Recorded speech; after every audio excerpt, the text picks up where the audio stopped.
To consider the names of demigods like Lord Shiva or Lord Brahma to be equal to or independent of the name of Lord Vishnu. Number 3, to disobey the orders of the spiritual master.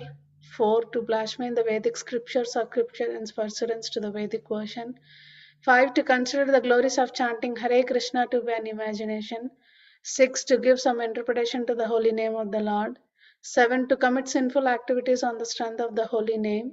8, to consider the chanting of Hare Krishna as one of the auspicious ritual activities which are offered in the Vedas as fruitive activities, Karma Kanda. Number 9, to instruct a faithless person about the glories of the holy name. 10, to not have complete faith in the chanting of the holy name and to maintain material attachment even after understanding so many instructions on this matter. It is also an offense to be inattentive while chanting. Every devotee who claims to be Vaishnava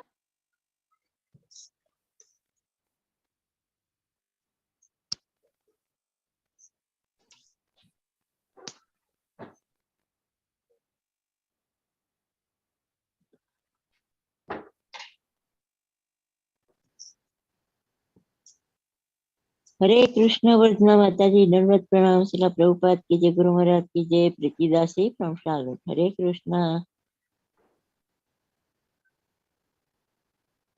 Mataji, your voice is not coming, Mataji. Suddenly it stopped. When you are telling the 10th offense, it stopped. I cannot hear you, Mataji. I cannot hear you. Yeah. Can you join from the phone, Mataji, quickly, or change the microphone setting in the laptop?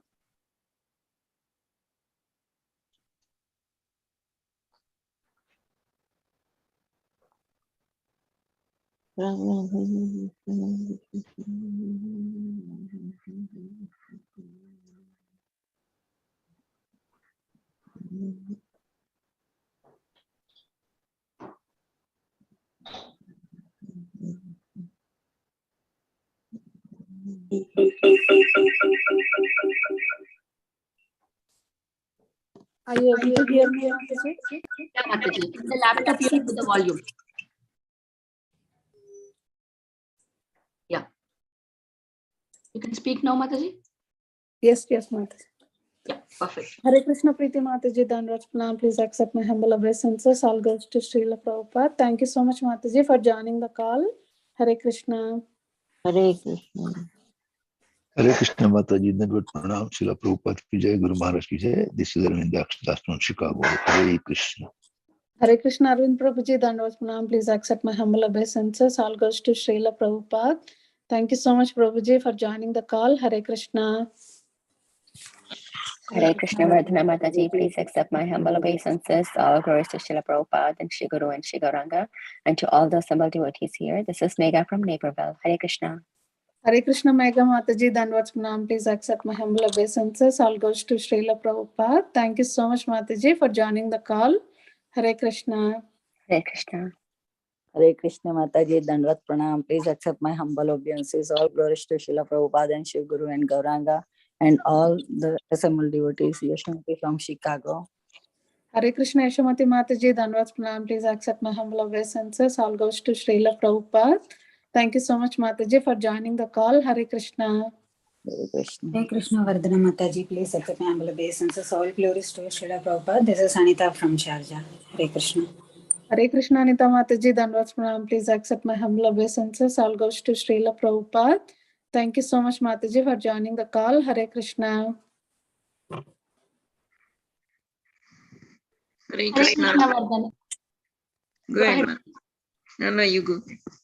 Hare Krishna Vardhana Mataji, Dandavat Pranam, all glories to Srila Prabhupada. This is Vinita Gandharvika Devidasi from Texas. Nice background color, Mataji, and you are looking so pretty. Haribol.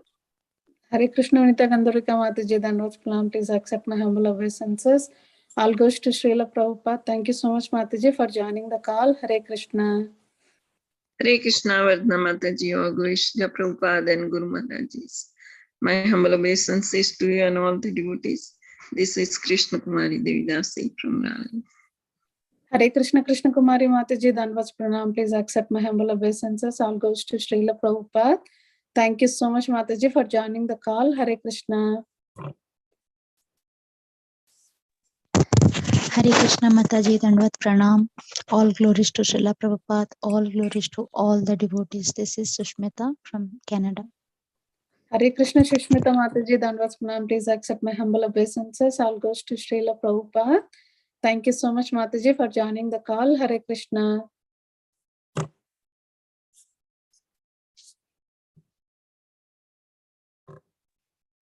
Krishna Mataji, Dandvat Pranam, all glories to Prabhupada, all glories to Guru Maharaj, all glories to assembled devotee. This is Mohini Lakshmi from Detroit. Hare Krishna Mohini Lakshmi Mataji, Dandvat Pranam. Please accept my humble obeisances. All goes to Srila Prabhupada. Thank you so much, Mataji, for joining the call. Hare Krishna. Hare Krishna. Hare Krishna Mataji, please accept my humble obeisances. All glories to Srila Prabhupada, all glories to Sri Gauranga, and all glories to the assembled devotees. This is Harini Devidasi from Mauritius. Hare Krishna. Hare Krishna Harini Mataji, Dandvat Pranam. Please accept my humble obeisances. All goes to Srila Prabhupada. Thank you so much, Mataji, for joining the call. Hare Krishna. Hare Krishna Mataji, all glories to Srila Prabhupada. This is Balavinda. Hare Krishna. Hare Krishna Balavrinda, Dandvat Pranam. Please accept my humble obeisances. All glories to Srila Prabhupada. Thank you so much for joining the call and for your wonderful chanting, Balavrinda. Hare Krishna Mataji, Dandavat Pranam. All glories to Srila Prabhupada, all glories to Guru Maharaj, all glories to the assembled devotees. This is Shiromani Nandarani Devidasi. Hare Krishna. Hare Krishna Shiromani Nandana Mataji, Dandvat Pranam. Please accept my humble obeisances. All goes to Srila Prabhupada. Thank you so much, Mataji, for joining the call. Hare Krishna.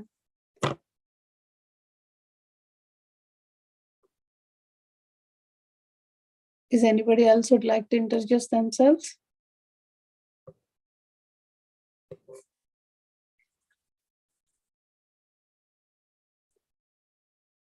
Welcoming all of you to the Bhakti Sangha conference call. Today we are very fortunate to have His Grace Haridas Varya Prabhuji. Prabhuji is going to enlighten us on the topic of Srimad Bhagavatam 5th canto, 24th chapter, 4th verse onward.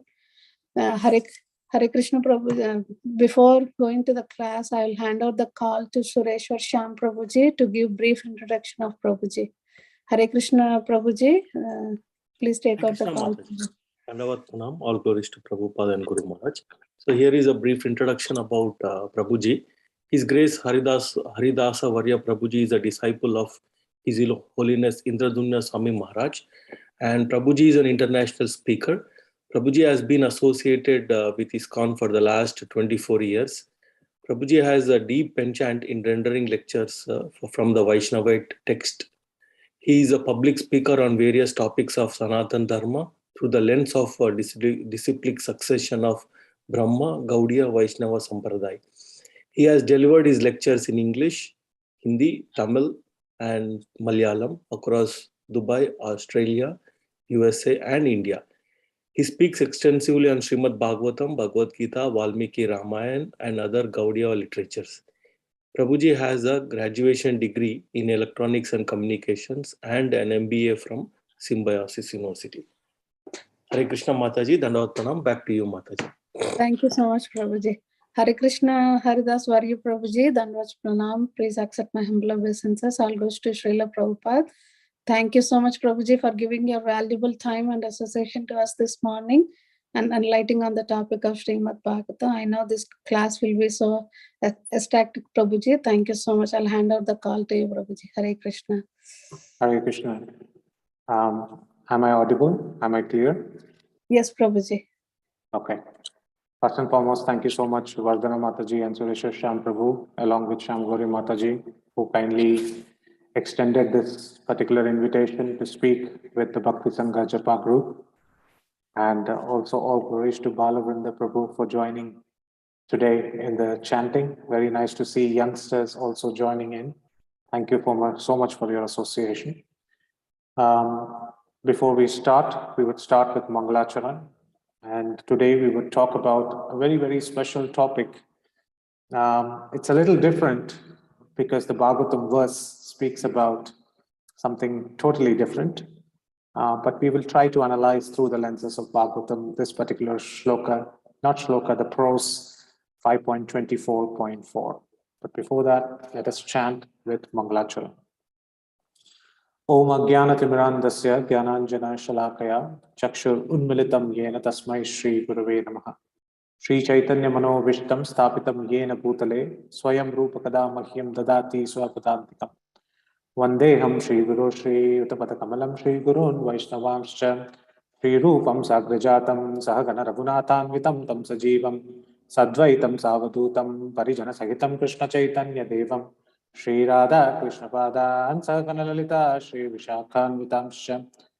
He Krishna Karuna Sindho Dinabandho Jagatpate Gopesha Gopika Kanta Radha Kanta Namostute Tapta Kanchana Gaurangi Radhe Vrindavaneshwari Vrishabhanusute Devi Pranamami Hari Priye Vancha Kalpatarubhyascha Kripa Sindhu Vayevacha Patitanam Pavanebhyo Vaishnavebhyo Namo Namaha Namavam Vishnupadaya Krishna Prashtaya Bhutale Srimate Bhakti Vedanta Namine Namaste Saraswate Deve Gauravani Pracharine Nirvishesha Shunyavadi Paschatya Deshatarine Jai Shri Krishna Chaitanya Prabhu Nityananda Shri Advaita Gadadhara Shri Vasadi Gaura Bhakta Vrinda Hare Krishna Krishna Krishna Hare Hare Hare Rama Rama Rama Hare Hare Mukam karoti vachalam pankum langayate girim yatprakatamaham vande Shri Gunam Dinataranam Paramananda Madhavam Shri Chaitanya Ishwaram. Hari Om Tat Sat. Om Namo Bhagavate Vasudevaya. Om Namo Bhagavate Vasudevaya. Om Namo Bhagavate Vasudevaya. Narayana Namaskritam Naram Chaiva Narottamam Devi Saraswati Vyasa. Hare Krishna. I welcome one and all to this august assembly of wonderful devotees constantly engaged in chanting and glorifying the holy names of the Lord, and for the regular attendance on the class of Srimad Bhagavatam, spoken by many erudite and exemplary speakers, not like me. They set a very high standard in this particular association of devotees, and they are very expert in the Shastras from analyzing it from various different points of view of Acharyas. Srimad Bhagavatam is such a wonderful literature which opens up different doors of enlightenment in every page. As we read through each and every page, we get to see newer and newer meanings. And the commentaries of the Acharyas, what to speak. They are not one, they are not two, they are infinite in number. And when we read those commentaries, each commentary, each line can have multiple meanings. And when they are churned by expert orators, these meanings come alive totally in the heart of a devotee. So, what is the essence? The essence is to lose ourselves in the pages of Srimad Bhagavatam, which are none other than the lanes of Vrindavan, which are none other than the holy dham in itself. It is the Grantaraj. It is undoubtedly Sarva Shastrabdi Piyusha. It is the nectar emerging out of the ocean of the entire scriptures. Sarva Vedaika Siddhala. It gives all the wonderful essence and blessings of all the Vedas combined and all the scriptures combined. So why to keep ourselves away from such a wonderful scripture? Today we will see in one small prose the depth and understanding of Shukadeva Goswami trying to explain to us the different entities who are staying in this material cosmic manifestation. So I'll share my screen and we'll go through the verse and then we can go accordingly. So today's verse, I hope everybody can see my screen. Can somebody confirm if they can see my screen? Yes, Prabhuji, we can see your screen. Okay, thank you very much. So today's verse would be as follows. It is Srimad Bhagavatam, 5th canto, called as the Creative Impetus, chapter number 24. Tato adhastat siddha charana vidyadharanam sadhanani tavan matra eva. It's a prose. It's a statement which is said by Shukadeva Goswami.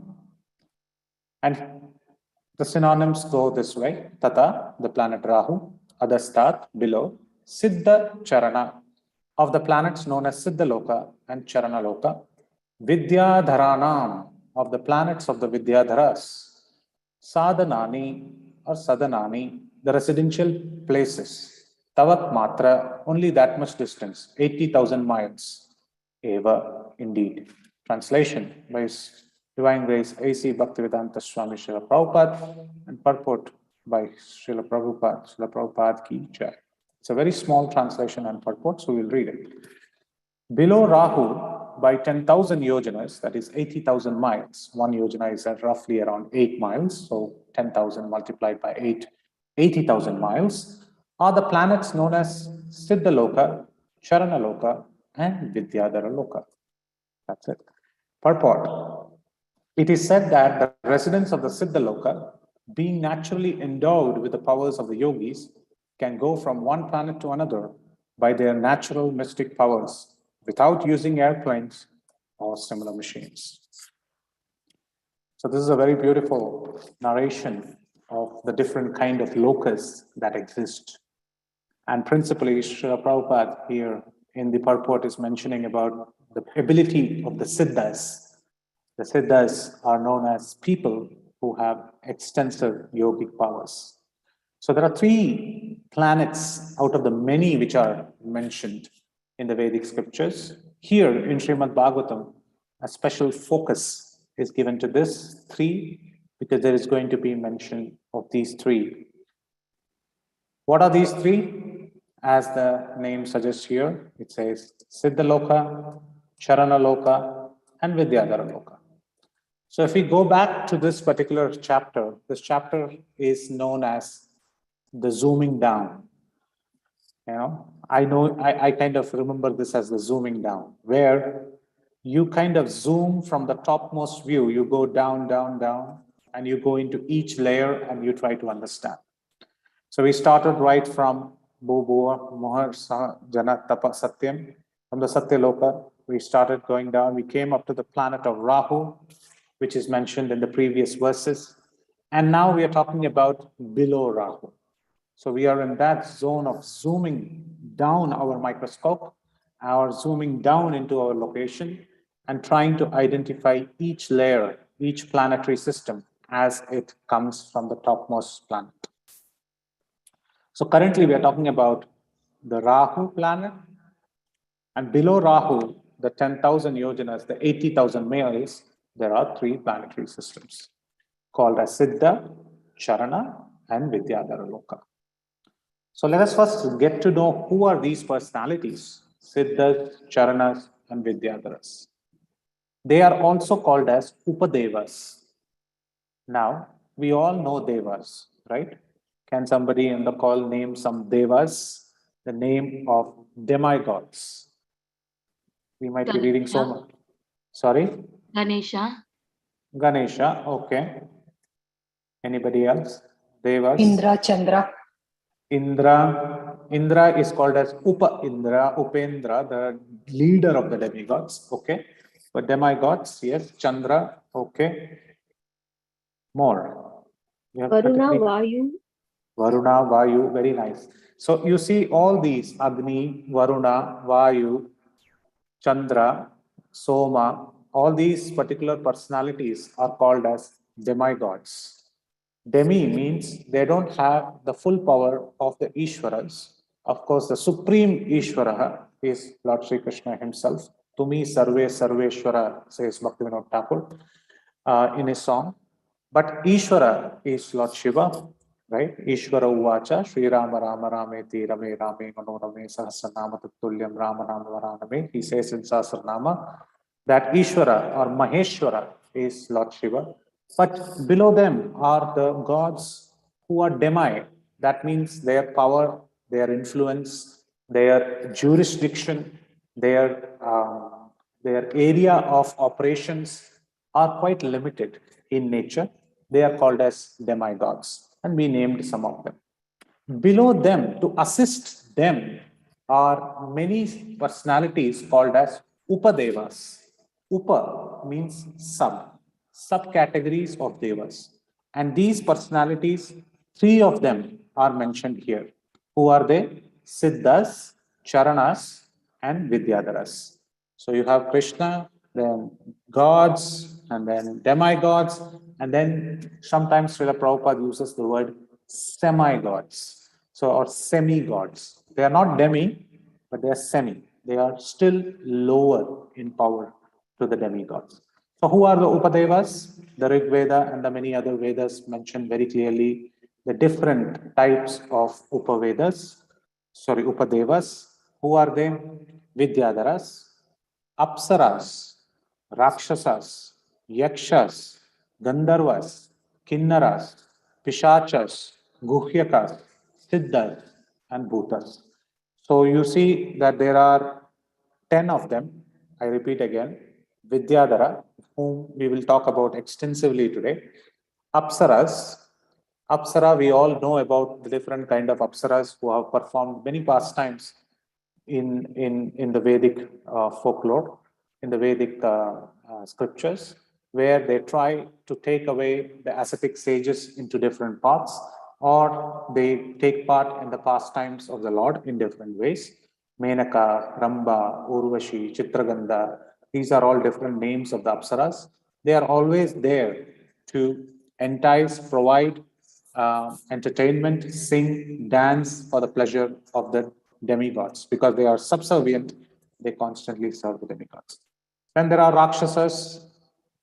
We know about the demoniac personalities, right? And all these are also Upadevas. They're always fighting with the demigods because they get some kind of Veeras out of that fighting. So Rakshasas are there. And they also sometimes come in contact with the devas to perform Herculean tasks like the Sagar Manthan or the churning of the milk ocean for the Amrit. So like that, they also assist in the many activities of the devas. Then there are Yakshas. Can somebody name the most popular Yaksha? He appears in he appears in Ramayana, and he plays a very Kubera, absolutely correct, Mataji, very right, very expert in Ramayana, Kubera. And how does he participate in Ramayana? Can you tell me that as well? Ravana's brother. Ravana's brother? No, it is Kubera who, yeah, kind of, all are Paulus' sons, but then the Yakshas, Kubera, it was Lanka was his own property, which Ravana took over. Right? And also he's the treasurer of the demigods. Yeah, he's the treasurer of demigods. So he had a lot of gold, and when there is gold, he will get looted, and that is what Ravana looted and took over the entire kingdom. And along with that, there is a specific contribution of Kubera towards Lord Ramchandra as well. Anybody knows? As I said, I will ask questions. Today there is less PPT, more of Krishna Katha. So yes. All these are semi-gods. So Yaksha, Kubera has a specific vehicle. Anybody knows the name of the vehicle? Very famous. Absolutely right. Pushpak Viman. Everybody knows about this particular vehicle. It's much better than the Lamborghinis and the Bugattis that you get. Pushpak Viman, the beautiful airplane of Kubera. The Yakshas, they constantly have these beautiful canopy inlaid with rubies and emeralds and all of that. They have beautiful airplanes, and they travel from one celestial sky to another celestial sky with the help of these airplanes. So all these people, Vidyadharas, they have wings in themselves. They are called as the winged spirit. In fact, they are also described in a very huge way in the Tibetan Buddhism part of the Shastras. So they are the winged spirit. They can fly from one place to another. They are expert in singing. They're expert in musical instruments. Apsaras, we spoke about them. Yakshas like Kubera, they are the treasurers. And these yakshas come in lot of drones and drones of yakshas come together whenever Brahma gets an invitation. So when Brahma gets invited somewhere, all the yakshas will come along with Brahma and pay our salutations to him. They are very grateful to Brahma for creating them, and they are always subservient to Brahma. Then there are Gandharvas, who are musical players, expert in art, singing and dancing. There are Kinnaras. Now these Kinnaras are very, very special kind of people. They are also Upadevas, where they have part bird, part human body. And they are also celestial humans. They are expert in dancing, but they sometimes go into places where they are not supposed to go, and they get cursed by sages. They go into hermitage and they sport playfully there, and they get cursed that for 1 month they will be man and the other month they will be woman. So they keep changing month after month. And this is very interesting. If you go to the other parts of the world like Malaysia, Tibet, etc., in fact the Tibetan and even Vietnam and all those places, they worship these Kinnaras because in their Shastras and scriptures there are so many references of these Kinnaras, and where they worship them 1 month as a man, 1 month as a woman. So Kinnaras are also Upadevas. Then there are Pishachas, Guhyakas, also as Upadevas. And then there are Siddhas. Siddhas are people who have got extremely great siddhis, the Ashta Siddhis, they can become smallest of the small, they can become largest of the largest, they can shrink into a small space, they can walk, and they can travel to various different places using their mystic powers, as Srila Prabhupada mentions here in the purport. And finally, there are Bhutas. And generally, when we say Bhutas, we say Bhuta Ganas. So Bhutas and Bhuta Ganas. Ganas are the entire set of, another set of semi-gods or demigods, however you want to call it, who are constantly in contact with the Lord of the spirits and evil and ghosts and goblins. Who are those? Who is that personality? One who is very mercifully preaches to ghosts, goblins, pishachas, ganas, bhutas. Lord Shiva, absolutely.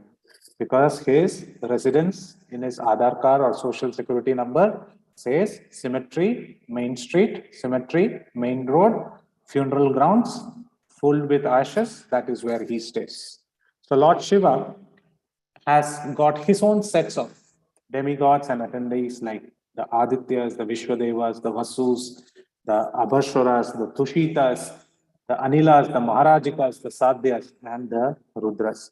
So in this way, he has the another set like the Upadevas who constantly roam around the Kailasha Parvat. Now the question is, while these are given and each one's name is given, for example, there are around, say, 12 Adityas, there are 10 Vishwadevas, there are 8 Vasus, and each one of its name is recorded in the Vedic signs. There are 36 Tushitas, there are 49 Anilas, who are none other than what Indra cut the fetuses into 49 of them who became Anilas. There are 11 Rudras, their names. All these names are given. And it is not that these are folk stories or folklores. In fact, they have clear-cut mention of their parental lineage, whom did they marry, whose sons were they, how did they come, what is their lifestyle. So that makes the Vedic scripture an entirely a vast Vedic science. But as they say, is it important to go into each one of their lives and each one of their stories and understand who they are? No, that is not required, because it is said in the Shastras, especially by the Acharyas, that the best katha is when we touch Krishna. So when we associate all these personalities with Krishna, then the receiver of Srimad Bhagavatam, the speaker of Srimad Bhagavatam, the listener of Srimad Bhagavatam gets the maximum benefit. So today, while we have been introduced to these 3 celestial personalities, what we are going to do is something very unique. What we are going to do is we are going to pick up each personality and see their journey in Srimad Bhagavatam. Because for us, the mainstay is Srimad Bhagavatam. We are not interested in going into the Vedas and learning about how they were created, why they were created, what is their role, responsibility. That's not Rasamalayam. That is not very nectarian. It becomes only nectarian when we see how they are connected to Krishna. And you'll be very surprised, my dear devotees. Srila Prabhupada established this fact very much in the first few verses of Srimad Bhagavatam. And if you pay attention here, on the screen you can see the first canto of Srimad Bhagavatam, chapter number 1, text number 4. We have just gone through 3 verses, and then this is the 4th verse, where it says, Naimishe nimishashetre rasaya saunakadaya satram swargaya lokaya sahasra samam ashata. This is the mention where it is saying a holy place in Naimisharanya. Thus, the narration of Srimad Bhagavatam is going to start. And great sages headed by sage Shaunaka assembled to perform a great 1000-year sacrifice. And why did they come there? They did that sacrifice to satisfy Lord and his devotees. And in that purport, Srila Prabhupada mentions Vidyadharas. And he mentions, Lord Vishnu is just like a great tree. So, if the Lord is considered as a great tree, all others, including demigods, men, and look at the category that Srila Prabhupada is using. So, definitely these people are not added to the demigods. That means they are the semi-gods. Charanas, Siddhyas, and Vidyadharas. And then he says other living entities, because there are other living entities which this chapter will speak about. It will speak about the birds, it will speak about the uragas, that is the snakes, it will speak about the winged birds, it will speak about many, many different living entities. And if Lord Vishnu is considered as the tree, then all these entities are considered as the branches, twigs, leaves of that tree. So what is Srila Prabhupada saying? By pouring water on the root of the tree, all the parts of the tree are automatically nourished. Only those branches and leaves which are detached cannot be satisfied. So this is the principle we are going to see in today's lecture. What is that?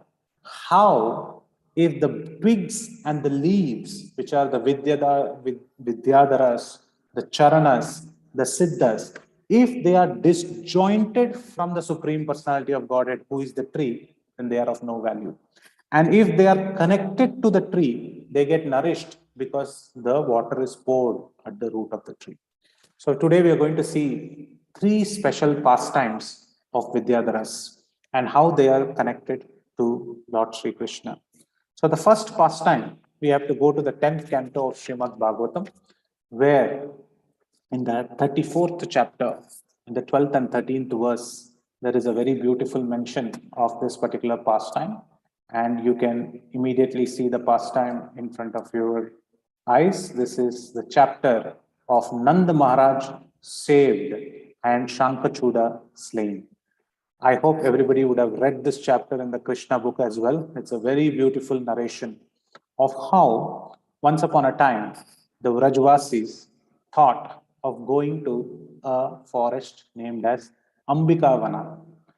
Ambika is the name of Lord Shiva's wife. And hence it was very clear that all the Vaishnavas wanted to go and celebrate Shivaratri. Now there is a big question. Why should Vaishnavas celebrate Shivaratri? Of course, there is a deep Shastric analysis, and in the Hari Bhakti Vilas also it is very clearly said, for Hari Toshanam, that is to please the Lord, the Vaishnavas can optionally take up Shivaratri as a festival, though it is not mandatory, and only to please Lord Hari, because when you please his devotee, he gets pleased. However, not all Vaishnavas do it, and it is not generally recommended. Srila Prabhupada did not mention it outrightly that we should, so we avoid Shivaratri. But nevertheless, in Hari Bhakti Vilas and many other scriptures, there is a mention of Vaishnavas celebrating. So here, Vrajvasis, they went, and on the banks of Mother Saraswati, they laid down. So in the text, we see that they traveled by bullock carts to the Ambika forest, they immediately bathed in Saraswati and they worshipped Pashupatinath along with the goddess of consort of Lord Shiva, who is known as Ambika. And they gave out a lot of gifts, gold, clothing, grains to everyone. Now, this is very important message that Nanda Maharaj and his inhabitants are giving to us. What is that they are saying? We should often go and take a break from our materialistic lives and visit the Dham. And when we visit the Dham, it is not to make a huge fanfare. What it is more useful is to be there and engage in devotional activities and do a lot of charity. For a grihastha, charity is very, very important. Utilizing the money in the right cause for the pleasure of these lordships is something very important in the Vedic science. So the more one engages in charity, the more one progresses in devotional life. And charity should be in the mode of goodness and which should have bhakti in the heart. And so here we see how the inhabitants of Braja, headed by Nanda Maharaj, they gave so much of charity. What all did they give? They gave cow, they gave gold. Though they are Vaishya community, they are not the kingly class, but they were so rich. They gave gold, they gave clothing, they gave grains mixed with honey. And at last, they gave with what intention? The intention was, may the Lord be pleased with us. This was the intention. The intention was not name and fame. Generally, it is said that when we are materialists, we run after three things, which is Kanchan, Kamini, and Kirti. Kanchan means gold. Kamini means women or men. And Kirti means fame. When we become devotees, it becomes easier to leave the first two, but it becomes very difficult to leave the third one. What is the first two? Sometimes devotees are happy with the money they have got. Sometimes the devotees overcome their lustful propensities due to the chanting and they are happy with the spouse and they don't engage in illicit sex. So those two vices are controlled. But then comes the greatest obstacle, which is kirti or fame. People can leave lust for fame. People can leave money for lust and lust for fame. So fame is a great obstacle. And that is why Chaitanya Mahaprabhu says, na dhanam, na janam, na sundarim, and then comes na kavitam. Kavitam means glorifications and fame. Na jagada isha kamaye. He says that I do not intend in achieving these. So it is very important to renunciate this thought process that, okay, I gave a great lecture or I did a great service, people should appreciate me. This particular notion has to be given away. This particular notion has to be absolutely taken out, ripped out of the heart and planted with another thought. And what is that thought? The thought is, I'm doing this. May Krishna and devotees be pleased with this service. And if they are displeased, let them tell us how we can please them by this service. So this was the mentality by which they gave these beautiful donations.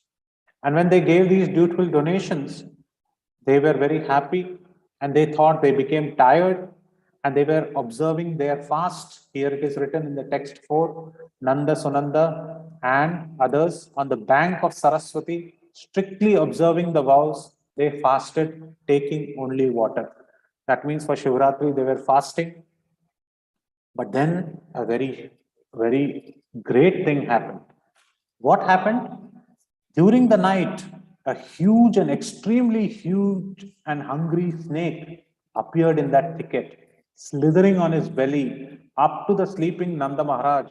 The snake began swallowing.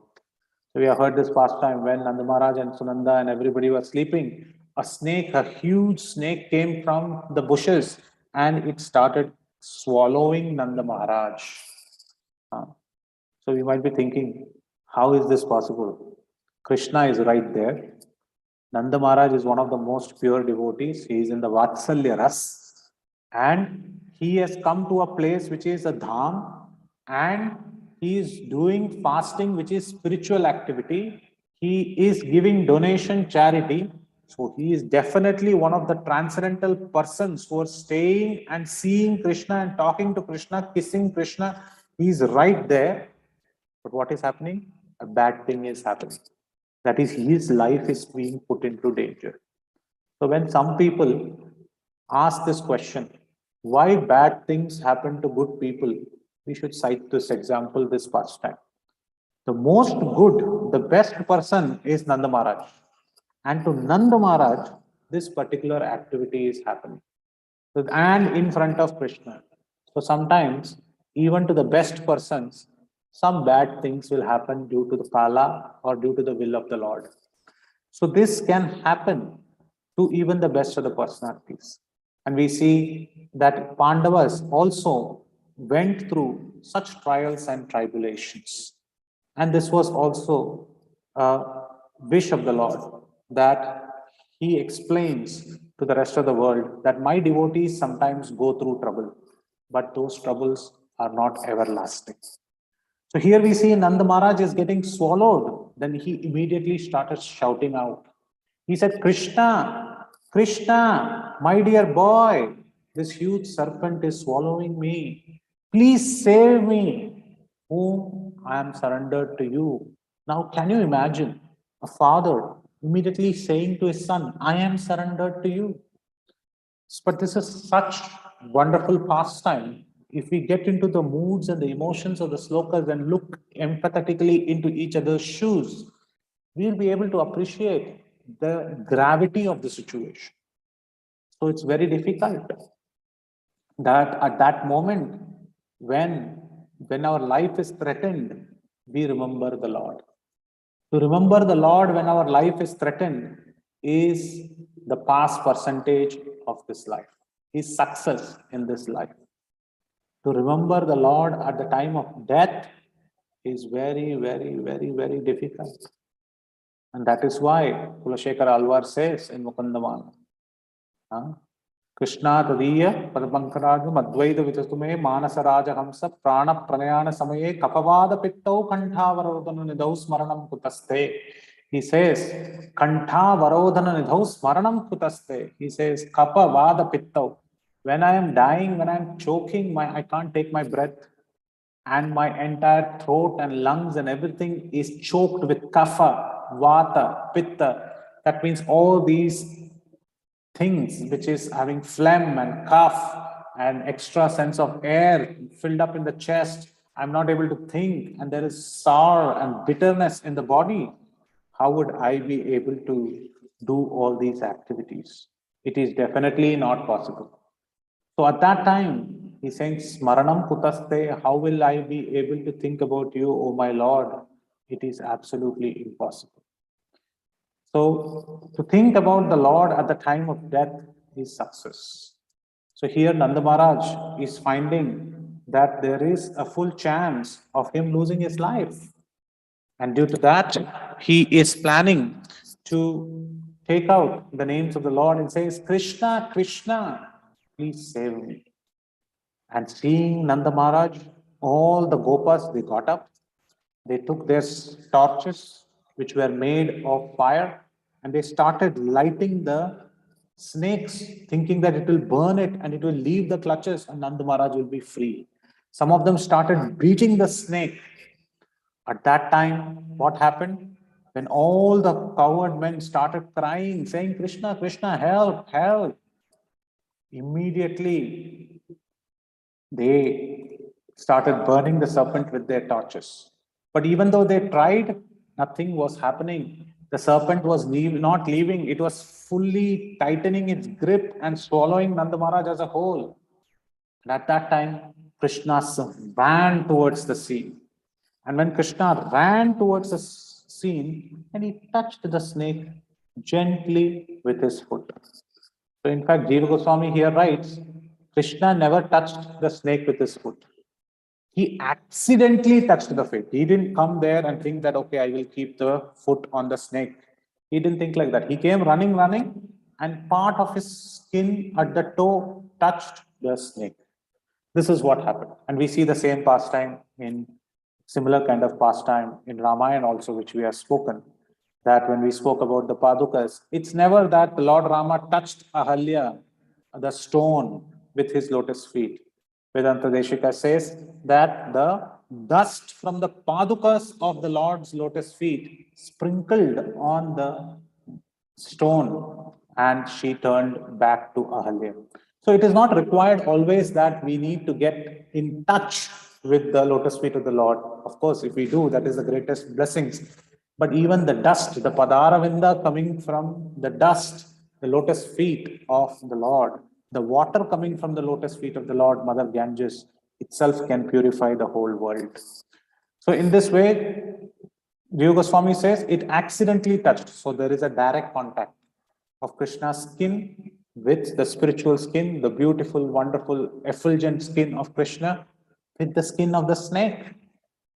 And then what happened? Something very wonderful happened. When this touched, the snake had all sinful reactions destroyed, and by the touch of the Supreme Lord's divine foot, he gave up his serpent body and appeared in form of a worshipable Vidyadhara, who is the personality whom we are discussing today. So in the 10th canto of Bhagavatam also, there is a very leader of Vidyadhara spoken. The serpent gave up its body. It's not that it died and then a personality came from the body. No. Such a wonderful pastime, simultaneously leaving of the serpent body and taking the body of a Vidyadhara. These both happened in this particular pastime. And this pastime is famous because then Krishna said, "Who are you? Which personality are you? Please keep speaking." He says, "I am the leader of Vidyadharas and I am the person called as Sudarshana. And once I was traveling in my aeroplane," he says, "I am the well-known person called as Sudarshana. And I used to travel around the celestial sky, which is 10,000 yojanas below Rahu, which is today's verse. I used to travel and I used to see sometimes the earth planetary people.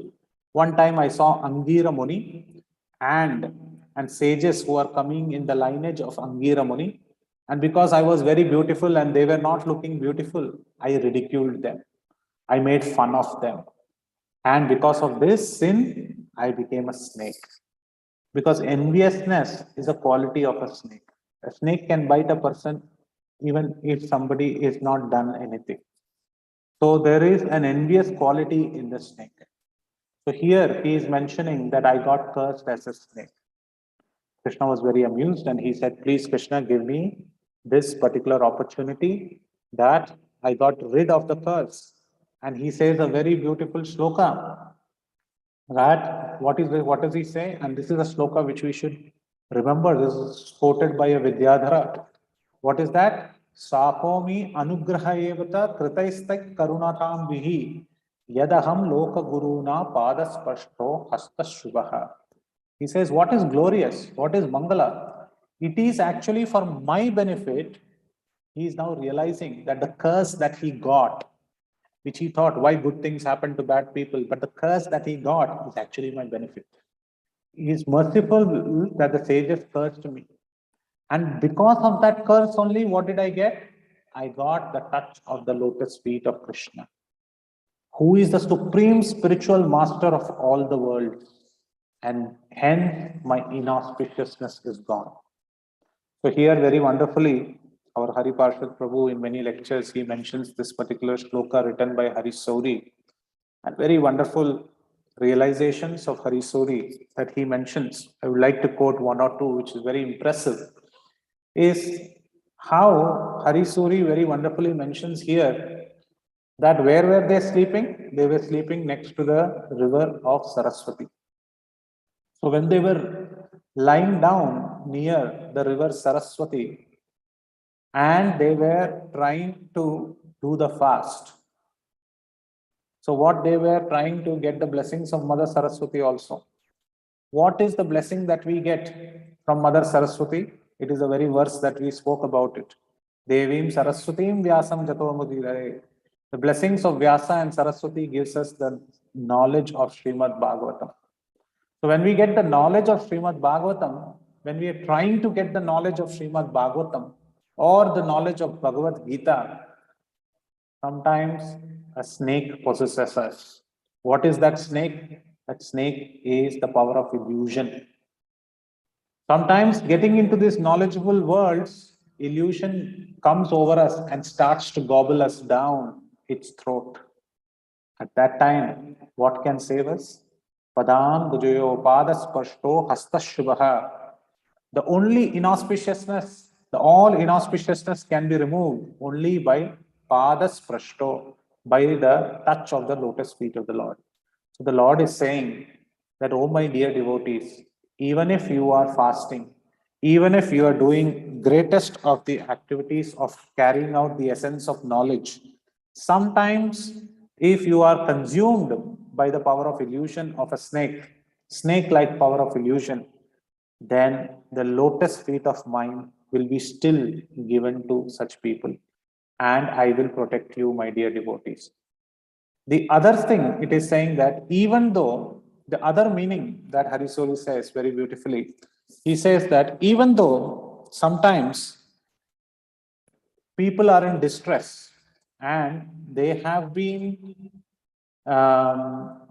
doing wrong activities, but if they are coming in contact with my devotees, my lotus feet is given to them very easily. What is that? He is saying that the people like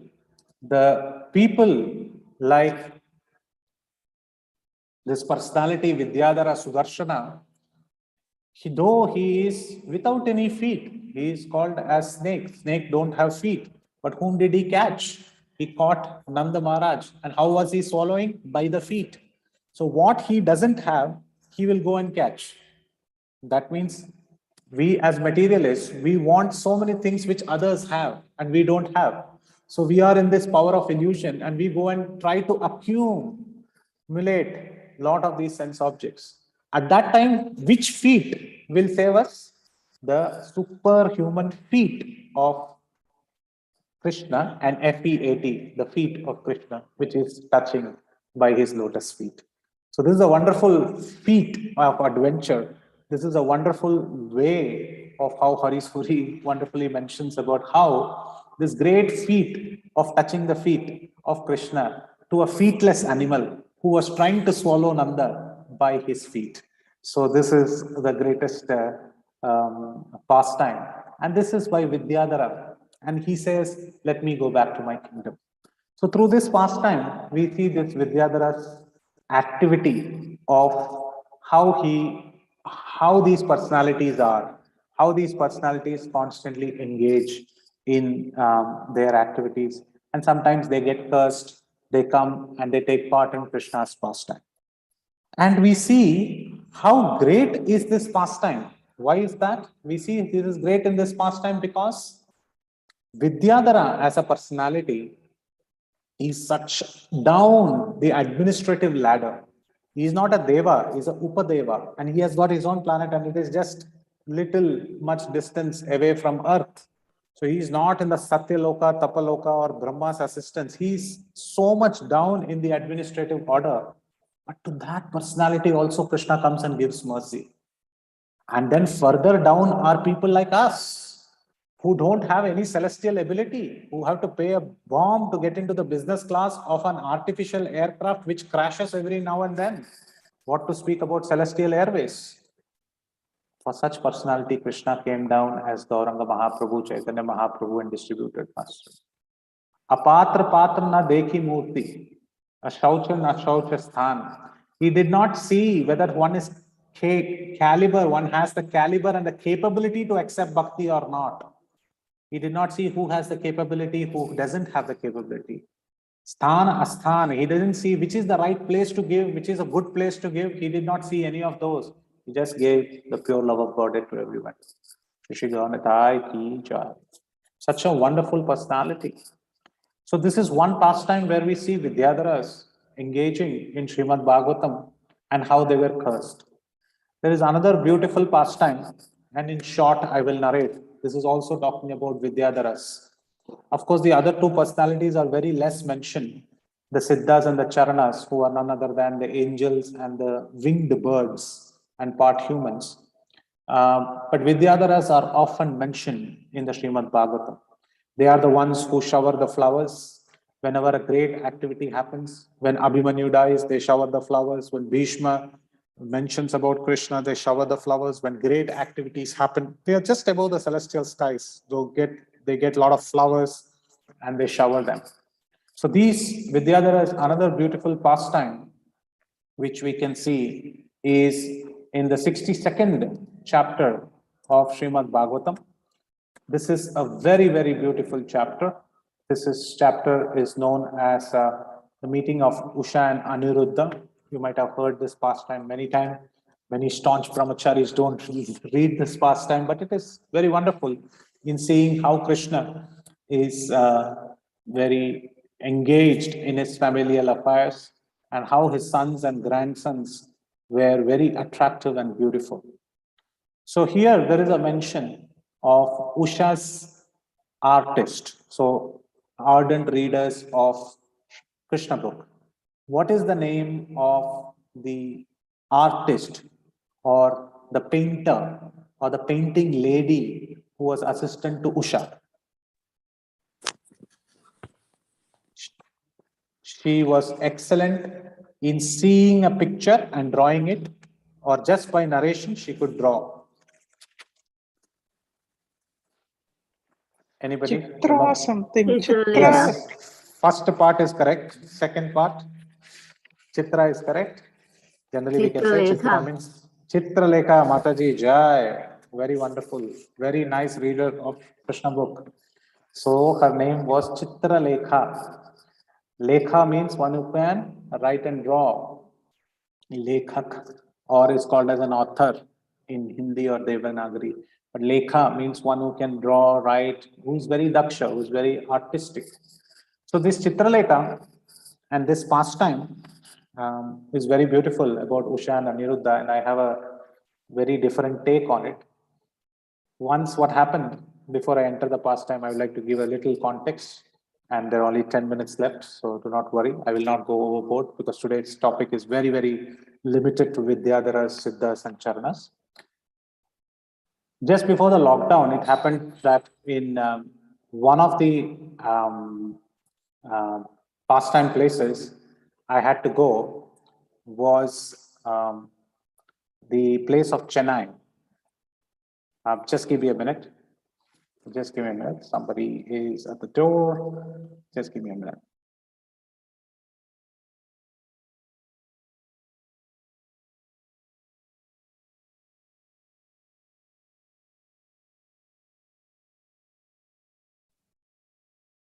Okay. So this was a pastime which happened when I went to this place called as Chennai. And in Chennai, there is a beautiful temple called as the Triplicane Parthasarathi temple. This temple is very beautiful because here the Lord is standing. It's one of the 108 temples of Sri Vaishnavas glory. And this temple is very beautiful because here the Lord is standing as a Parthasarathi. What does the name Parthasarathi mean? He's the charioteer of Partha. So I want you to see the screen. This is how he gives the darshan. Can somebody see a very unique quality of the Lord here? Can somebody see and tell me what strangely strikes in this particular deity? He has a mustache. Yes, Mataji, very correct. How many of us have seen Krishna with a mustache? And what can you say about the mustache, Mataji?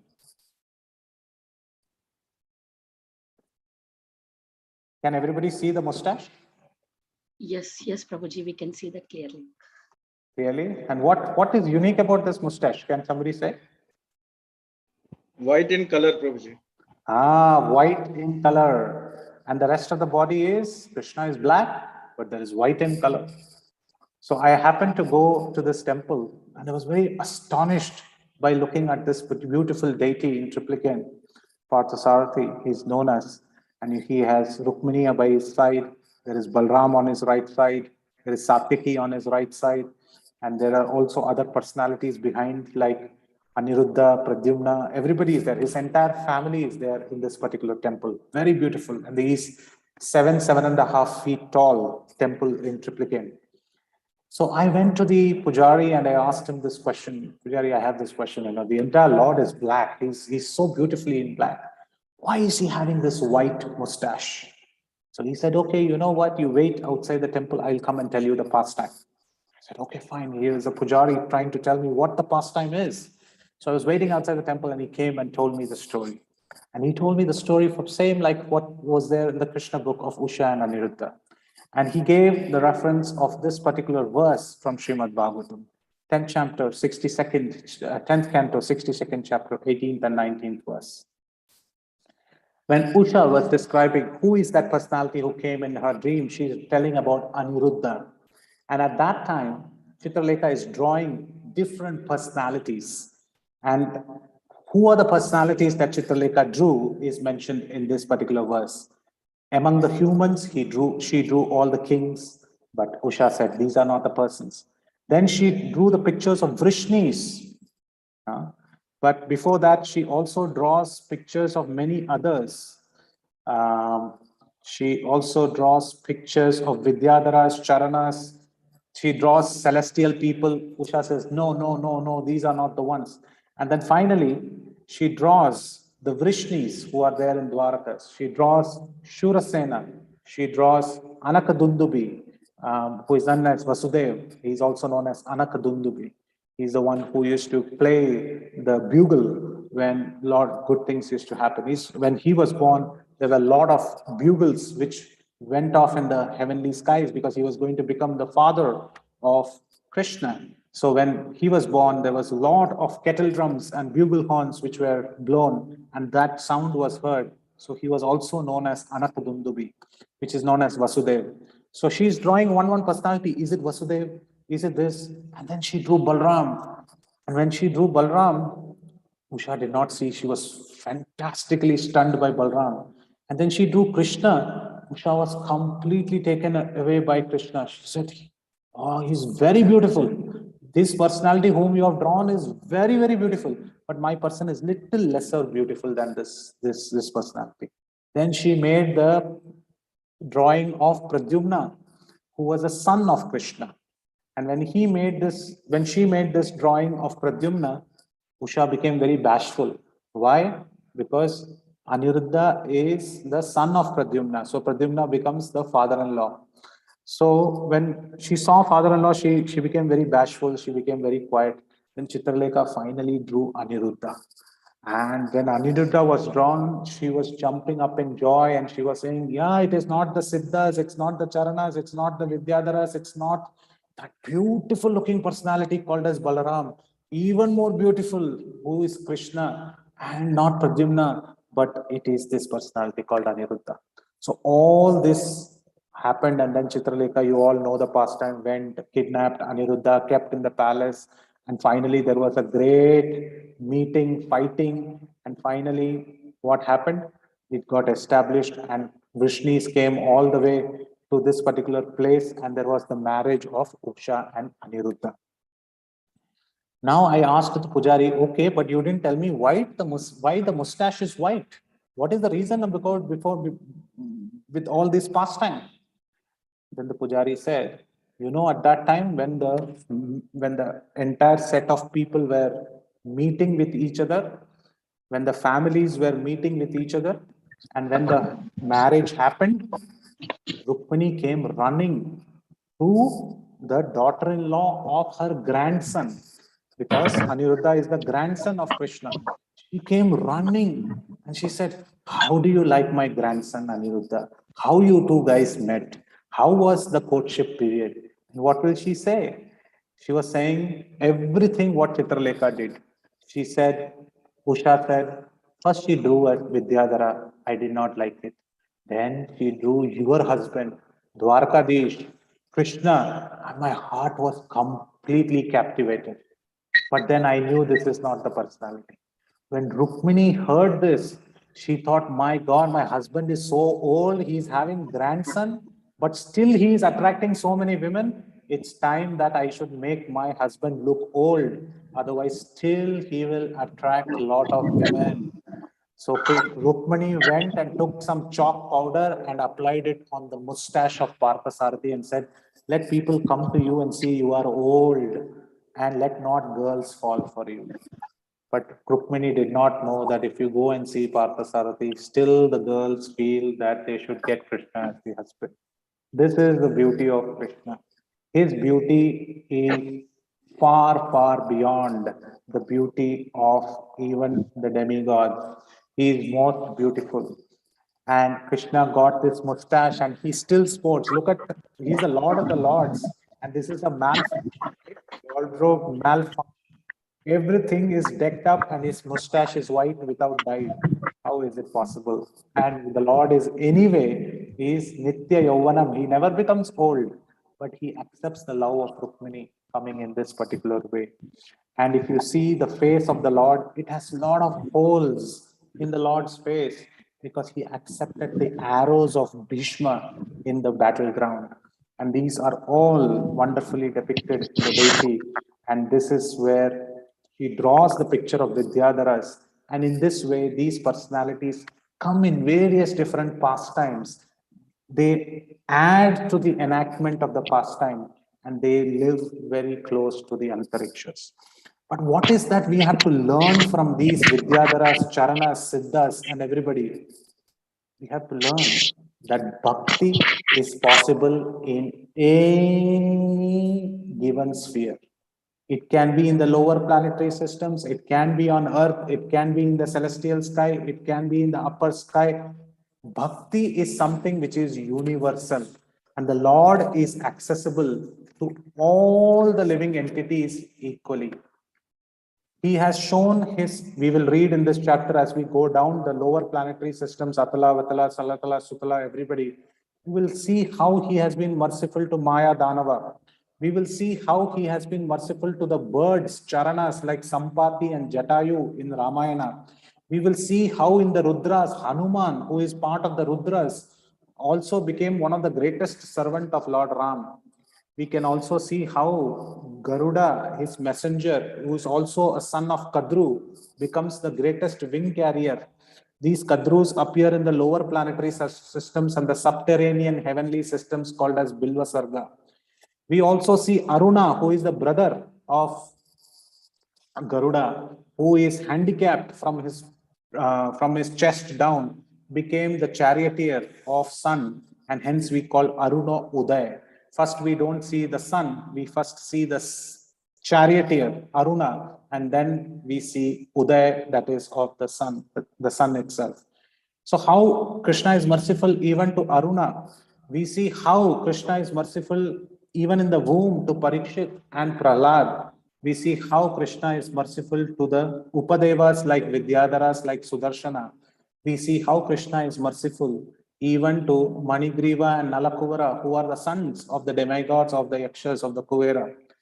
So we see in this way that bhakti is possible, and this is why these personalities are mentioned in the Srimad Bhagavatam, that devotional service does not look at what state in living entity are you. If you are in the womb, like Parikshit and Prahlad, you can do devotional service. If you are born like Prahlad is a stellar example, Dhruv is a stellar example, Dhruva is a stellar example of how you can do your bhakti in childhood. If you are a youth, Ambarish Maharaj is a classic example, and Dhruva is also a classic example of how you can execute your devotional service in youth. In old age, you can look at Khatvanga, you can look at Bharatha, you can also look at different personalities who can show you in old how you can perform devotional service. At deathbed, Ajamila tells you how you can do devotional service. Even after death, bhakti continues. Many people think that it is only from birth to death. No, if you go to heaven, we see one of the Vidyadharas who is Chitraketu. He was also traveling in his celestial plane. He talks about how bhakti can be performed in heaven. Seeing Indra, Brihaspati, many others, we see how bhakti can be performed there. We see in Tappaloka, Satyaloka, how Brahma performs the beautiful Bhakti Yoga. We see how Lord Shiva in Kailasha performs. We see how Gopakumar in Vaikunta performs Bhakti. And also we see the gopis who are there in Golok Vrindavan also perform Bhakti. So Bhakti, the devotion, which is the result of reading Srimad Bhagavatam, is across this all stratas of living entities, is across the planetary systems, is across the cosmic manifestation. And that is the unified thread through the purports of Srimad Bhagavatam written by Srila Prabhupada, trying to tell us, let us get connected to this beautiful garland. Let us get connected to this garland of Bhakti so that Parthasarathi can wear it across his neck and ride through the chariots of this material cosmic manifestation and make us Vijay Sakha, make us victorious, make us extremely wonderfully placed at his Pada Spashto, that is at his lotus feet. With that thought, with that intent, we will end our class here. Today's topic was Vidyadhara's Charanas and Siddhas. All these personalities are engaged in Srimad Bhagavatam.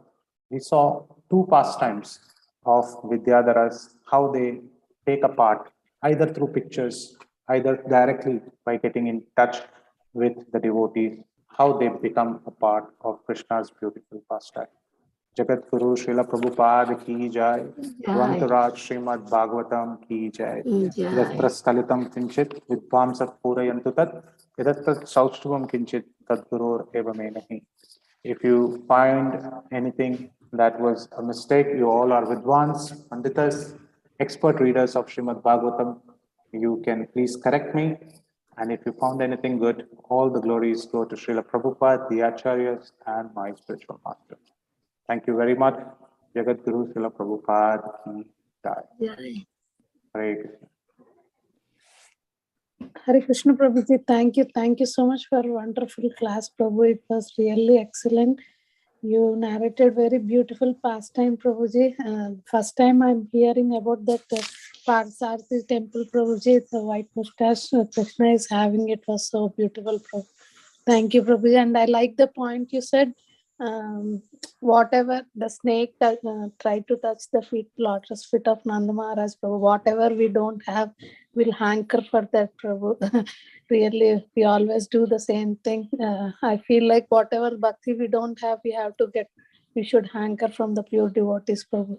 Thank you so much for wonderful class, Prabhuji. Thank you. If anybody have any questions or realizations, please unmute yourself and go ahead, please.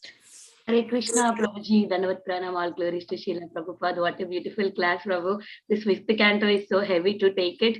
But after such a heavy matter in today, it is so relatable because my brain is not so good in taking high things. You gave such a sweet pastimes and weekend, very nice time to spend in this memory whole day, Thank you so much, Prabhuji. Thank you. It was so nice. And I really liked that you said like kind of a poem, very nice how you explained, right? The Lord's feet, I don't know, I forgot the wordings. You are talking about how the Lord's feet, and you end up the pastime you described with that words. Can you just give us the text, Prabhu, if you don't mind? Yeah, I think I'll have to borrow it from Haripashal Prabhu. I am not the author, but I can definitely provide you. I can send it to one of the based on screenshots, or I can point it up to the lecture which expertly Haripashal Prabhu speaks about it. And maybe you can get the text from Harisori Prabhu's there. I'm not the author or the credit taker of that verse. I can definitely point you out to that verse. But you brought to us, Prabhu, so we are very grateful to you. Thank you so much, Prabhu. I don't have any question, but it's really very nice. After a long time, we had so nice pastimes class. Very good. Hare Krishna Prabhuji, very, very nice, beautiful class. Very nicely you gave. And like Vinita Gandharika Mataji says, we had, all these planetary systems and everything all the time. And today we have very nice stories and new realizations for us, for me. Hare Krishna. Thank you, Mataji. Thank you for Prabhuji, getting all the right answers. Thank you very much. Prabhuji, I have one question. Yes. maybe, I don't know, maybe I've forgotten, but I thought the Garuda's mother is Vinata.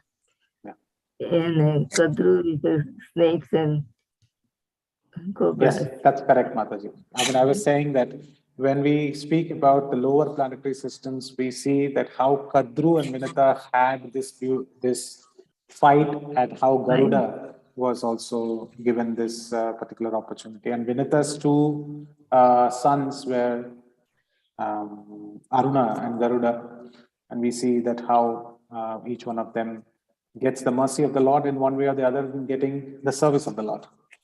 Yeah. Yeah. Very, Thank you, very, Mataji. very Thank you for nice. correcting Thank you that. very much, Prabhuji. Yes. Hare Krishna. Sureshwar Sham Prabhu, please go ahead with your question, Prabhu. Yeah, Hare Krishna Prabhuji. Thank you, Prabhu, for a very nice class and highlighting about these different Upadevatas today. So, Prabhuji, one question. Like out of that 8.4 million species that we always talk, right? And then there are 400 human species, it is mentioned. Yeah. So the categories that you were talking today comes under that 400,000 species, Prabhu? Yeah. So they are, Prabhupada mentions them as human celestial species. And let me show the quote where Prabhupada mentions them as that. Okay. Why should I speak my words? Let me show what Srila Prabhupada says. And can you see my screen, Prabhu? Yes, Prabhuji. Yes, this is Srimad Bhagavatam, 2nd canto, 1st chapter, 36th verse, where he says that varieties of birds are indication of his masterful artistic sense. Manu, the father of mankind, is the emblem of his standard intelligence, and humanity is his residence. The celestial species of human beings, like the Gandharvas, Vidyadharas, Charanas, and angels, all represent his musical rhythm. So the way he mentions is the celestial species. Now the question is whether that celestial species is part of the 400,000 species. I am not sure. I have to check. But the way it looks like is, yes, they are of higher consciousness. The celestial species have different consciousness, different capabilities, skills, and that way also they are differentiated. I believe they are, but I might need to find the Shastra to exactly say they are part of those 400,000. No problem. But this is the closest. This is the closest I can find of their mention. So one other question, Prabhu. Like you are saying, Rakshasas and Pishashis also are Upadevatas? Like, did I hear it, Prabhu? Yeah. So Pishachas, we know Pishachas as ghosts and goblins, right? So in fact, there is a Shastra called as Natya Shastra. Natya Shastra is written by Bharata Muni. Now, what happens is that just a background of where this is mentioned. So Bharata Muni writes about Natya Shastra, the dramatical skills of the scriptures. Now, why was this given? This was given to say that, the Shudras cannot read the scriptures, but we want to engage them in reading scriptures. So they all went to Brahma and they said, why don't you create a Shastra by which all these people can get, automatically attracted by music, by playing of actions, by emotions. So that's how the theater got opened up in scriptures. So Bharata Muni is describing how Brahma created theater. And in that theater, he writes a lot of plays. He says, you have to show what is Danava, what is Daitya, how are demigods and demons, how they clash, what is good, what is bad. So this was a visual theatrical representation of good and bad. So you know what happens, right? When you write good and bad, you need an audience to come and see the theater. So Brahma called everybody and said, okay, now let's look at the theater, what we have produced. So Indra took a seat, demigods took a seat, demons took a seat. And when they saw that in the act, in the theater, the demigods were beating the demons got angry. The audience said, I don't accept this. And they started throwing everything, and they started creating a lot of vignas. They are called as the vignas. They started creating obstacles. At that time, people said to Brahma, this is not working out. So you wanted to create a theater and the theater is getting demolished. So at that time, Brahma said to Vishwakarma, you create a specific theater stage. And at that stage, when he created, still there are a lot of people attacking. And it is at that time Brahma created these Upadevas, Pishachas and Guhyakas. And he said, all the pillars of this theater stage, you guys have to protect. So they took positions and they started protecting these pillars. So they helped the Devas in protecting the Matta Vartini, it is called as the stage of the Natya Shastra. So even today, if you go to some South Indian temples where there are temple stages, you will have the Pishachas and the Guhyakas emblemed in the archaeological sites. And only if you are very expert in understanding the archaeological and the sculptural way of it, we will be able to understand who those personalities are and what is their specific duty. So that's the background. So they helped the Devas to protect the Natya Shastra. And quickly, I would like to add one more. How is this Natya Shastra touching our Brahma Madhava Gaudiya Sampradaya? Because the very essence of rasa, which is mentioned in Bhakti Rasamrita Sindhu, which is the, Uddipan, Alamban, Anubhav, Vibhav, Thai Chari Bhav, Vyavachari Bhav, the entire rasa is based on the three principles of Natya Shastra, which is Karana, Karya, and Sahakari, which comes from Bharata Muni. So Rupa Goswami derives this rasa and further writes about it based on the Natya Shastra's elements. So just a background, I didn't want to touch about Pishachas and Guhyakas because they don't have direct relationship in Krishna's pastimes. So this is the background. Hope that helps. Yes, Prabhu. Yeah, thank you very much, Prabhu. Hare Krishna, Prabhu. Dandavad Pranam. Hare Krishna. Any other question?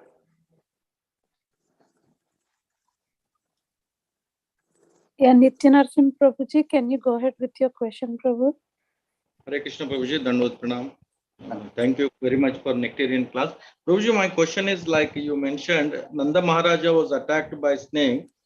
And what is the message for the sadhakas, Prabhuji? Like, why this happens with Nanda Maharaj? So the way Acharyas write two messages. The sadhakas is that even if we are doing sadhana bhakti, even if we are in association with Krishna doing a service, obstacles will come. And at that obstacles, when it comes, we should chant the holy name of the Lord, call out for the Lord for his help, and the Lord's lotus feet will protect us. This is one message. The second message is to two people in the pastime. First, to the snake. Even if the snake is doing an offense and is in a inauspicious state, but when it comes in contact with pure devotees of the Lord, inadvertently the Lord will still protect him by giving his lotus feet. Such is the merciful nature of the Lord. Then what to speak about those who favorably chant his name? So this is also exemplifying his message. The third message is to people like Nanda Maharaj. Nanda Maharaj, who is lying down near Saraswati river and trying to get the essence of knowledge by practicing vows and this thing which is Shivaratri. So the knowledge coming from Saraswati is Srimad Bhagavatam. So if you're lying in the banks of Saraswati, you are trying to get, who is sitting in the banks of Saraswati? Vedas. So Vyasa is sitting in the banks and giving us what? Srimad Bhagavatam. So when Srimad Bhagavatam and Gita Bashi, that is the Gita, which is getting from the banks of river Saraswati in Mana village in Uttar Pradesh, if you go, you can actually see this. So when we are getting that knowledge, sometimes the snake of illusion catches us. At that time also, Krishna's lotus feet will save us. This is the third message. Fourth message is Krishna's lotus feet. It has the symbol of Vajra. He has the thunderbolt, which is there in the lotus feet of Krishna. So when thunderbolt just touches a snake, how it cannot leave its body? Because Indra used the thunderbolt and killed Vrittasura. But that thunderbolt is at the lotus feet of Krishna, so all inauspiciousness will be removed immediately. So these are 4 messages which is said for the sadhaka. Thank you very much, Prabhuji. Thank you. Yes, Sushmita Mataji, you have a question. Hare Krishna, Prabhu, Dandavat Pranam. Thank you, Prabhu, for the wonderful class. Prabhuji, I have one doubt. The Sankachudo, you said, that snake, and Sudarshana, they both are one snake, same, or? No. Shankachuda is a demon which was in the form of a conch, and that will come later in that same chapter. But this was the snake who was a Vidyadhara in his past life, whose name was Sudarshan. Okay, Prabhu, thank you. Thank you so much, Prabhu.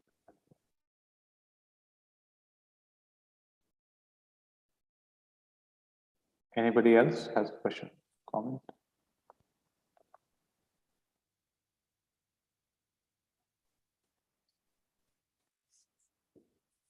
Anybody else wants to share anything or any questions? Hare Krishna, Prabhu, please accept my humble obeisances. Prabhu, I have one question. This is off topic. Like you have mentioned about Kuvera in the beginning. I have this question, like, why Sri Rama made Vibhishana the king of Lanka, even though it belonged to Kuvera? So why couldn't be Kuvera made the king of Lanka again? Because he was the original king. That's a good question, Mataji.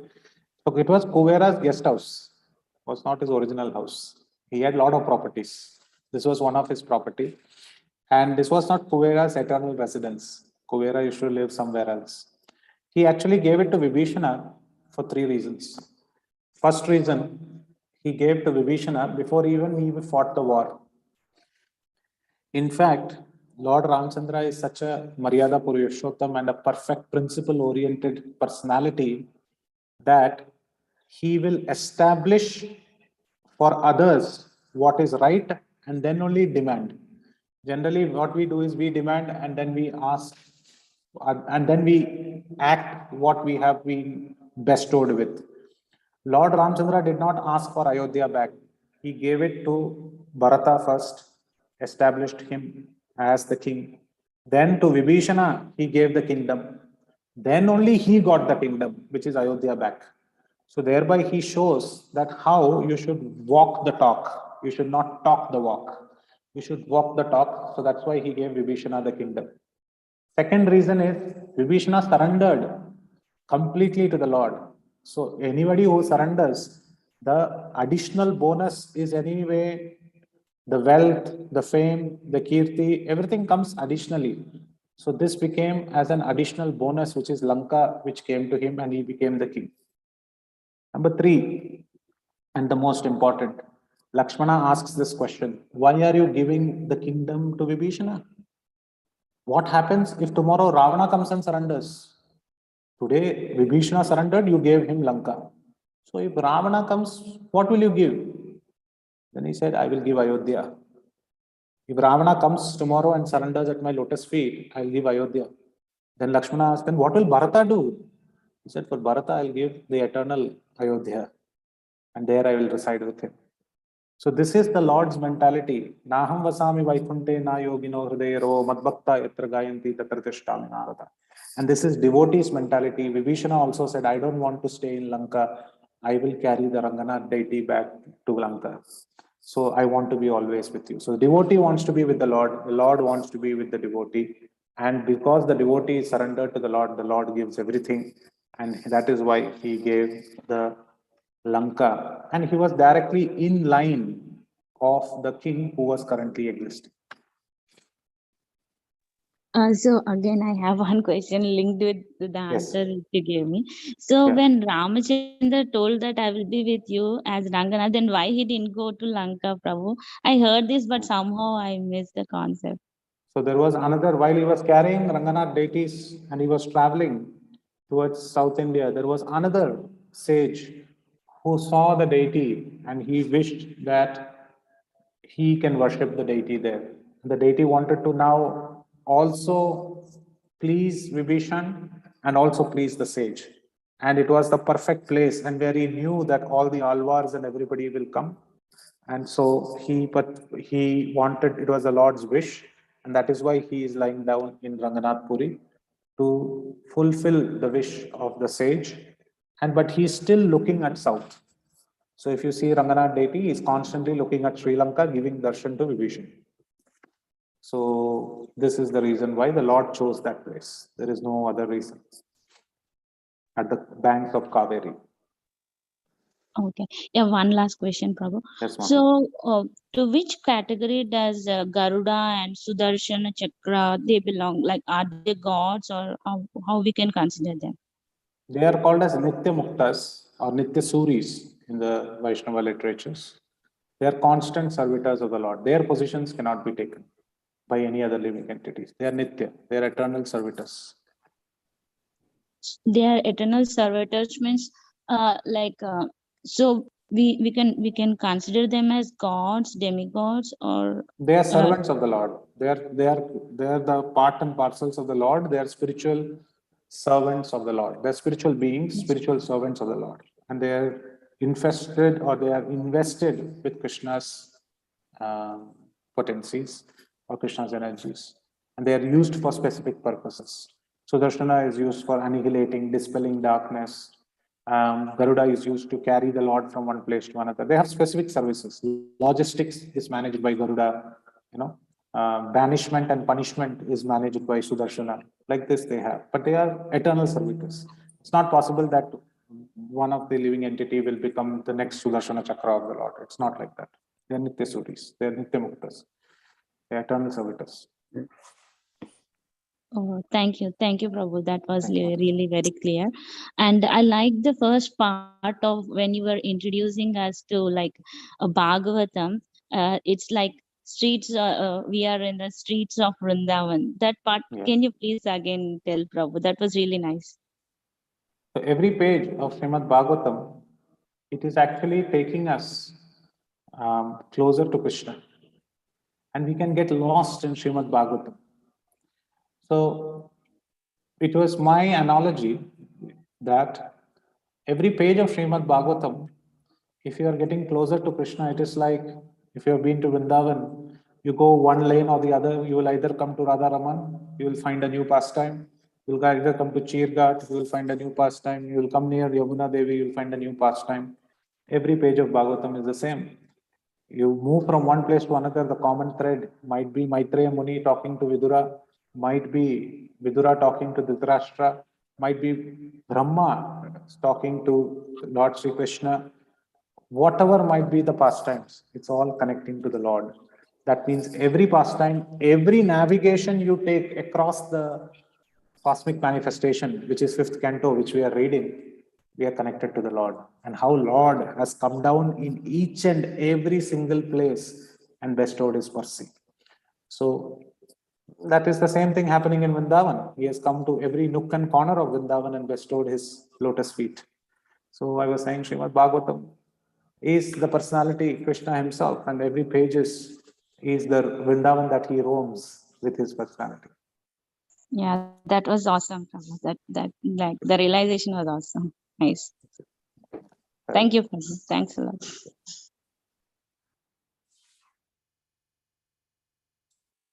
Okay, so I think if no more questions, back to you, Vardhana Mataji. Yeah, if nobody have any questions, we can end the call here. Thank you so much, Prabhuji, for very enlightening class. We are very grateful to you, Prabhu, and we look forward for your association again and again in the future, Prabhuji. Thank you so much, Prabhu. Let us pay obeisances to Prabhuji and all the devotees on this call. Vancha kalpatarubhyascha kripa sindhuvascha patitanam pavanebhyo vaishnavebhyo namo Prancha Srimad Bhagavatam ki jai, Srila Prabhupada ki jai, Haridas Varya Prabhu ji ki jai. Thank you so much, Prabhu.